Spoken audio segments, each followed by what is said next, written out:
Welcome back to Miss Eddie's Math Movies, where it's a cute to be a square. Today we're learning lesson 3.2, which is more on perpendicular lines. At the end of this lesson, you should be able to use theorems on perpendicular lines. Our first theorem, if you remember, theorem is just a fancy word for rule that we can prove. Our first rule is all right angles are congruent. If you remember, congruent just means equal.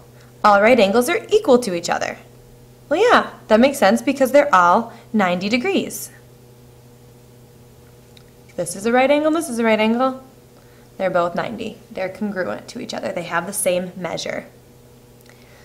Here's another theorem, another rule. If two lines are perpendicular, if you remember, perpendicular means they form a right angle. So if two lines are forming a right angle, then they intersect to form 4 right angles. Because if this is 90, well, its vertical angle is 90, and there's 180 degrees in a line, which means we need 90 more here and 90 more here. So perpendicular lines form 4 right angles. 1 would be 90 degrees, 2 would be 90, 3 would be 90, and 4 would be 90. How do we know that each statement is true? If two lines intersect to form a right angle, then they're perpendicular. That's what it means to be perpendicular. This is the definition of perpendicular lines.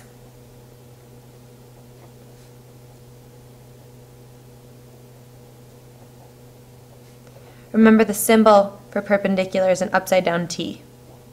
That's what perpendicular means. If two lines are perpendicular, then they intersect to form 4 right angles. How do we know this is true? Well, that's a rule that we just learned. That's theorem 3.2. We know that's true because that is a rule. That is theorem 3.2.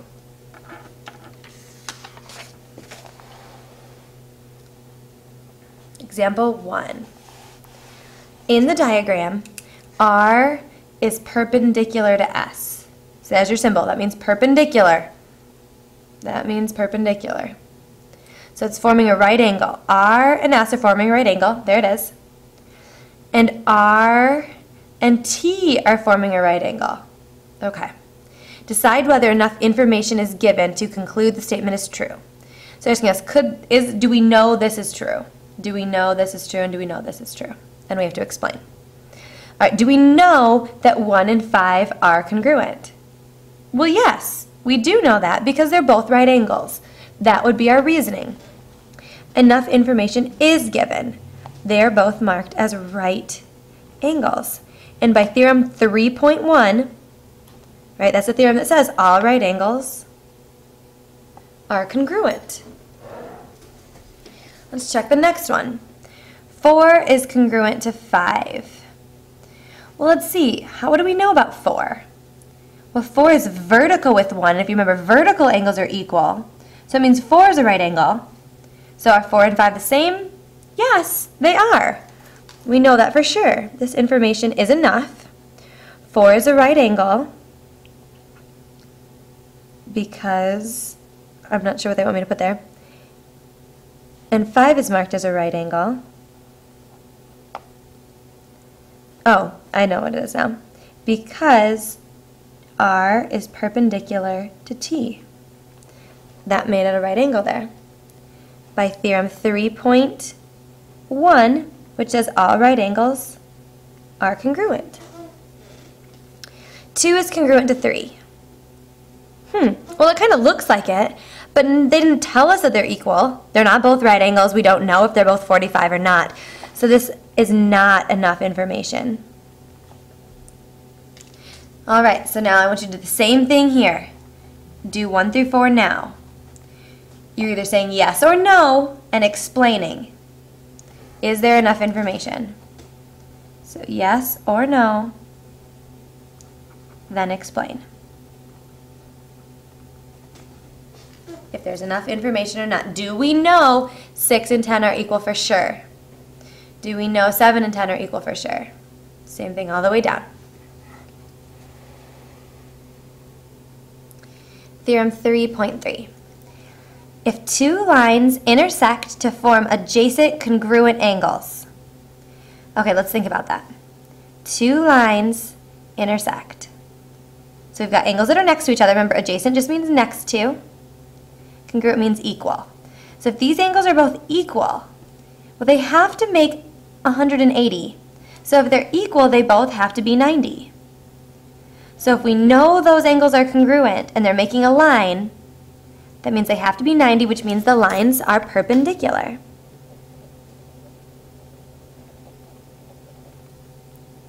So if 1 is congruent to 2, the lines are perpendicular. There's your symbol again. If two sides of adjacent acute angles are perpendicular. Okay, so here's two acute angles that are making a right angle. Then these two together are making 90. If you remember, the word for that is complementary.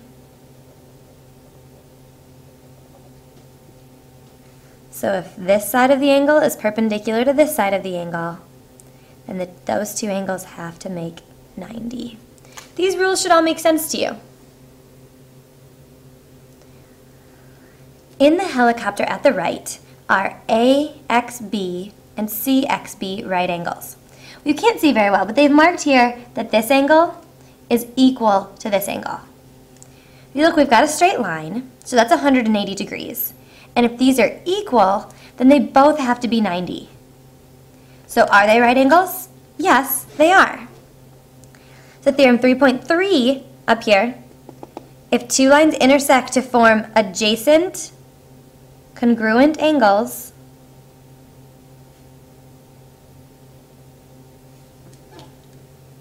so the lines are perpendicular because these are next to each other and they're equal. Now we have to use theorem 3.2. AC and BD are perpendicular, so those must be right angles. That one you could see pretty well without doing any of the writing. Just make sure that you understand that.